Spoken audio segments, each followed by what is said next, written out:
안녕하세요 여러분. 오늘의 천자문 사전은 245화 속대긍장입니다.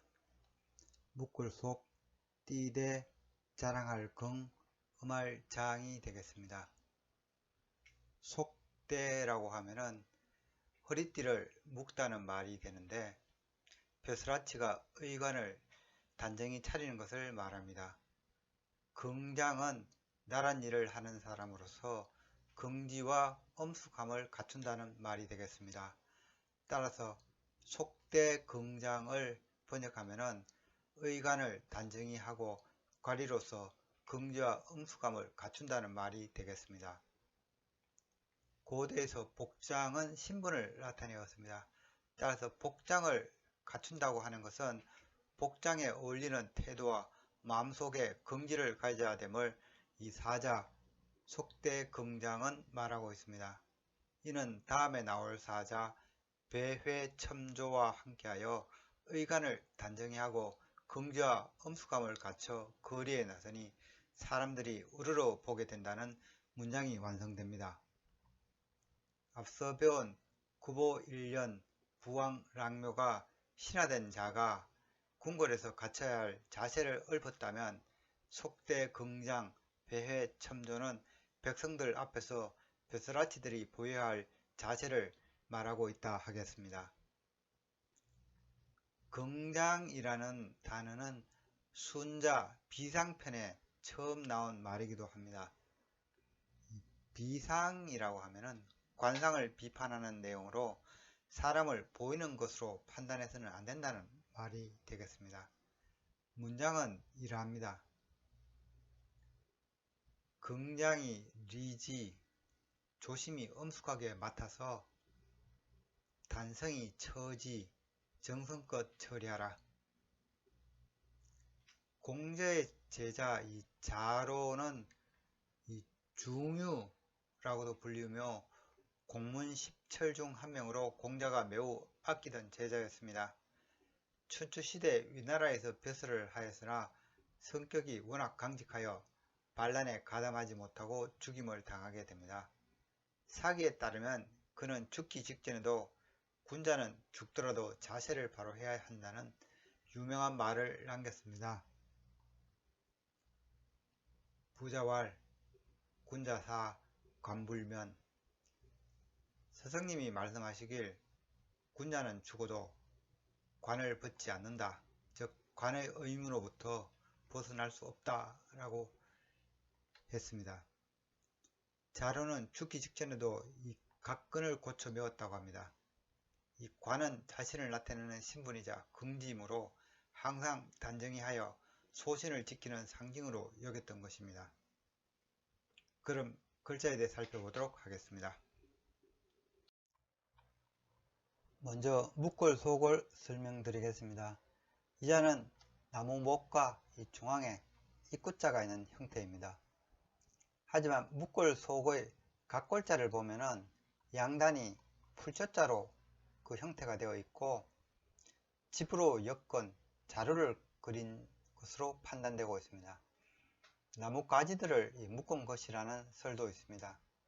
자루 묶음이 두 개인 각골자도 있지만 검은 이유로 한 개로 정리가 됩니다. 묶을 속은 그 의미가 묶다, 동요매다, 결박하다, 합치다, 묶음 등의 뜻을 갖고 있습니다. 참고로 이 묶을 속의 각골자형은 곡물 보따리를 그린 이 동력동과 거의 똑같은데요. 차이가 있다면 동력동은 좀 더 단단하게 자루를 칭칭 묶어진 형태로 그려지고 있습니다. 이후 자형은 소전에서 나무목과 나릴의 조합으로 그려지게 되는데요. 따라서 이것은 떠오르는 해가 이 나무에 걸쳐진 것이라 하여 동쪽을 상징하게 됩니다. 대신 곡물 보따리를 따로 나타내기 위해서 변에 벼자를 이렇게 그려놓은 이 시종자가 새로 만들어졌습니다. 참고로 해가 지는 서적서는 제가 예전에 새의 둥지를 그린 자형이라고 말씀드렸습니다. 해가 지는 저녁이면 새가 둥지로 찾아든다 하여 새 둥지를 뜻하던 자형은 이 해가 지는 서쪽으로 그 의미가 변한 것입니다. 다음 자는 띠대자입니다. 이 자는 이 장식 띠 모양 자양 이 아래에 덮을멱이 있고 수공건이 있는 형태입니다. 혹은 이 형태가 사실은 저자시에서 나왔다고 볼 수도 있습니다. 수건건은 한 폭의 천을 이 막대에 늘어뜨린 것을 그린 자형입니다. 또 다르게는 사람의 앞쪽을 가리는 천으로 해석되기도 합니다. 원래 의미는 닦는 천이었다고 합니다. 각골자형은 현재까지 전혀 변함없이 그대로 내려온 셈이 되겠습니다. 오늘날 의미는 수건, 피륙, 두건, 덮다, 가리다 등 수건이나 보자기의 의미를 갖고 있습니다. 그런데 이 닦는 천을 작상꾼들이 옷 앞에 가리는 용도로 사용하게 되면서 앞가리개라는 의미가 근문에서부터 생겨나게 되고, 이를 명확하게 하고자 일꾼을 뜻하는 이 지압이 부자와 결합한 형태가 만들어졌는데 바로 저자시가 되겠습니다. 머리 부분이 관모처럼 보이므로 관복 앞에 두르는 천이라는 의미도 있습니다. 저자시는 작업을 할 때 옷을 더럽히지 않는 용도의 앞가리개 천을 의미하였지만 점차 장사꾼들이 주로 사용하므로 장사꾼을 의미하게 됩니다. 왜냐하면 시장에서 날 것을 취급하는 상인들이 앞치마를 애용했기 때문입니다. 그러다가 한나라에 이르러 이 자형은 이 상인, 장사하다, 시장 등을 가리키는 대표 자형으로 굳어지게 됩니다. 덮을멱은 각골자부터 있었던 아주 오래된 자형입니다. 그리고 그 형태 변화도 없이 오늘까지 그대로 내려져 왔습니다. 그래서 이 자형은 그 의미가 무언가를 덮고 있다 해서 덮다, 가리다는 뜻을 갖고 있습니다. 띠대자는 허리를 두르는 띠를 나타낸 자형입니다. 띠는 옷감이 흐트러지지 않게 허리에 고정하는 역할을 합니다. 초기 고대 허리띠는 풀이나 나무줄기를 꼬아서 만들었습니다. 그래서 이 각골 자형의 실사뜻처럼 꼬은 형태를 하고 있습니다. 이후 허리띠는 직물로 만든 포백대가 나오고 금속 문화가 나오면서 금속으로 치장한 과대가 생겨났다고 합니다. 전국시대 자형을 보면은 넓은 허리띠 모양 이 아래 치마를 뜻하는 이 저자시 형태가 그려지고 있습니다. 이 형태가 그대로 소전으로 넘어왔으며 현대 서체에서는 이 저자시가 아닌 이 덮을멱과 수공건으로 바뀌어져 있습니다. 고대 허리띠는 계급과 신분에 따라 그 재료와 형태가 달랐습니다. 신분이 높을수록 이 허리띠의 이 너비가 넓고 재료도 고급졌습니다. 이 띠는 치장하는 재료에 따라서 옥으로 치장한 옥대, 물소뿔로 치장한 서대, 금으로 치장한 금대, 뿔로 치장한 각대 등이 있었으며 주로 상류층이 애용하였습니다. 서민들은 그냥 직물로 만든 띠를 사용했습니다. 이 사진은 경주 천마총에서 발굴된 이 금대가 되겠습니다. 왕이 사용하였을 걸로 생각됩니다. 이 띠대자가 오늘날 의미하는 바는 이 띠를 두르다, 장식하다, 꾸미다, 데리고 있다, 붙어 다니다, 근처, 뱀 등이 되겠습니다. 다음 자는 자랑금입니다. 이 자는 창모자와 이재금의 합자로 이루어져 있습니다만 창모자는 이 끝이 뾰족한 이 창을 그리는 상형문자입니다. 겉문을 보면은 이 아래 손잡이도 달려 있는데요. 손잡이가 이 고리 모양을 하고 있어서 원래는 전차에 끼우던 창을 그린 것이라는 말도 있습니다. 창모자가 뜻하는 바는 창, 세모창이 되겠습니다. 우리는 앞서 이 다른 창모자도 배운 적이 있죠. 이 창모자는 이 끝이 넓은 이 칼날이 이렇게 옆으로 달린 형태입니다. 그래서 자형은 이 찌르는 창이 아니라 베는 창을 의미하는데요. 따라서 용도는 무성한 풀을 베는 밀낯을 뜻하기도 합니다. 그래서 자영은 무성하다는 뜻도 갖게 되어 오늘날에는 양의 토를 뜻하는 5번째 천간으로 주로 사용되고 있는 창문자가 되겠습니다. 이재금은 예전에도 한번 설명이 있었던 자양인데요. 무언가를 덮은 덮개와 그 안에 뭔가 이렇게 잡혀 있다는 것을 그린 자양입니다. 이 자의 처음 의미는 덮치다, 가두다 였습니다. 그러나 지금은 무언가 잡아두고 있는 그 상태가 강조되어 그 의미가 이제, 지금을 나타낸 자가 되겠습니다. 자형은 이 금문과 소전을 거쳐서 자형 변화가 조금씩 이루어졌지만 각골자형과 사실은 거의 비슷합니다. 오늘 이 금이 뜻하는 말은 이제, 지금, 오늘, 곧, 바로, 이것 등이 되겠습니다. 자랑할 금은 이 무력을 뜻하는 이 창문자와 가두다는 이 이재금의 합자입니다. 이는 무력을 써서 뭔가를 가둔 것을 뜻합니다. 자형은 이 무엇을 잡았다는 뿌듯함을 뜻하기도 하고 갇히게 되어 위험에 처했다는 뜻도 있습니다. 또한 무언가를 엄히 다스리다는 뜻도 있습니다. 그래서 이 긍이라고 하면은 첫 번째 의미는 자랑하다, 긍지를 갖다가 되겠습니다. 또는 이 엄히 다스리다는 의미에서 엄숙하다, 상가다, 공경하다는 뜻이 있으며 이 잡히게 되었다는 의미에서 위태롭다, 괴로워하다, 불쌍히 여기다는 뜻도 있습니다.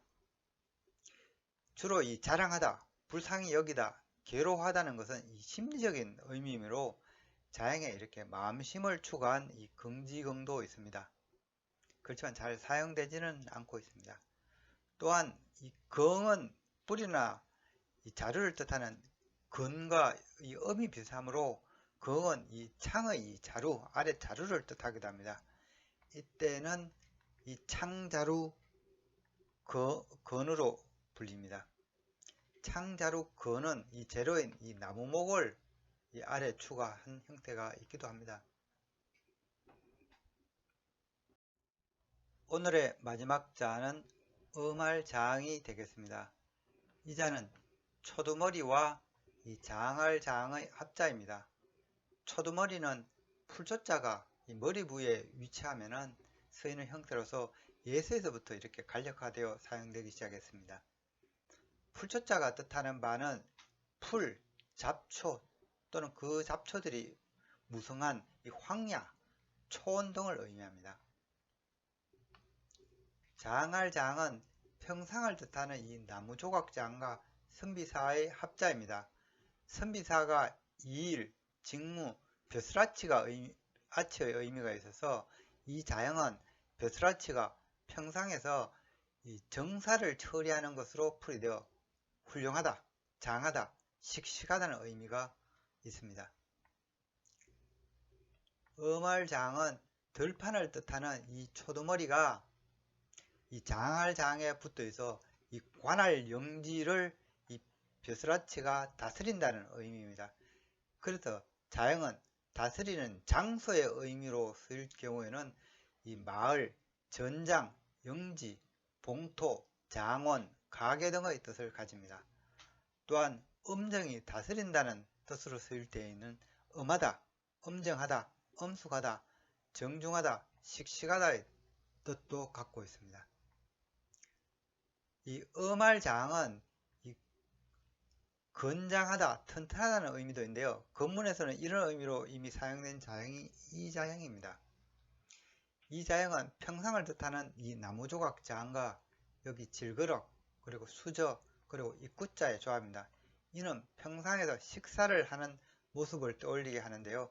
그래서 그 의미가 튼튼하다, 무성하다 였으며 이 소전에서는 이 음할장이 이 자형의 의미를 물려받게 됩니다.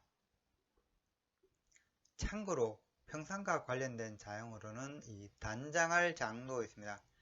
이는 나무조각 장과 여인여의 합자인데 아주 오래된 자형인데요. 이 여인이 평상에서 화장을 하는 모습을 그린 것이라 합니다. 이 건문에서는 이 여인 옆에 이 비녀를 그린 형태도 보입니다. 그래서 이 자형이 뜻하는 바는 단장하다, 화장하다, 분장하다 등이 되겠습니다. 이상으로 오늘의 천자문 4자 속대긍장, 즉 의복을 단정히 하고 긍지와 엄숙함을 갖춘다는 사자성어를 마치도록 하겠습니다. 사자소학 수신편에도 이와 비슷한 문구가 있죠. 용모단정, 의관정제가 되겠습니다. 용모는 단정히 하고 의관은 바르고 가지런히 하라는 뜻입니다. 선비가 용모를 단정하게 옷과 갓을 갖춰 있는 것은 선비의 자세와 마음가짐도 갖춘다는 뜻이기도 합니다. 겉모습만 중요시하고 보이지 않는 내면을 닦지 않는 사람들이 있는가 하면 내용만 중요시하고 보이는 형식은 무시하는 사람들도 가끔 있는데요. 공자께서는 극과 속 둘 다 조화로워야 군자가 될 수 있다고 하셨습니다. 논어 옥야편에는 이와 같은 문장이 나옵니다. 질성문, 적야, 문성질, 적사. 본질이 문양보다 우시하면 거칠게 되며 문양이 본질보다 우시하면 화려하기만 하다. 문질, 빈빈, 연우, 군자. 문양과 본질이 조화를 이루게 된 후라야 군자라 할 수 있다. 이 문장에서 이 질은 본질을 말하고 문은 이 거주 껍데기 즉 문양을 뜻합니다. 논어에는 이런 말도 있습니다. 자왈 군자 긍이 불쟁 군이 불당. 군자는 긍지를 가져도 논쟁을 않으며 모임을 가져도 당파를 이루지는 않는다. 즉 군자는 떳떳한 자세를 취하더라도 그러지 못한 일을 탓하지 않으며 사람들과 교류를 하더라도 그 뜻이 다른 자를 배척하지 않는다는 말입니다. 사람들 중에는 우월감에 도차여 남을 업신여기기도 하며 지식인 흉내를 내면서 당파를 이루고 그들끼리 싸움으로써 국가 안위에까지 영향을 준 사례들이 많습니다. 항상 겸손을 몸에 새겨야 하겠습니다. 지금까지 시청해 주셔서 감사합니다.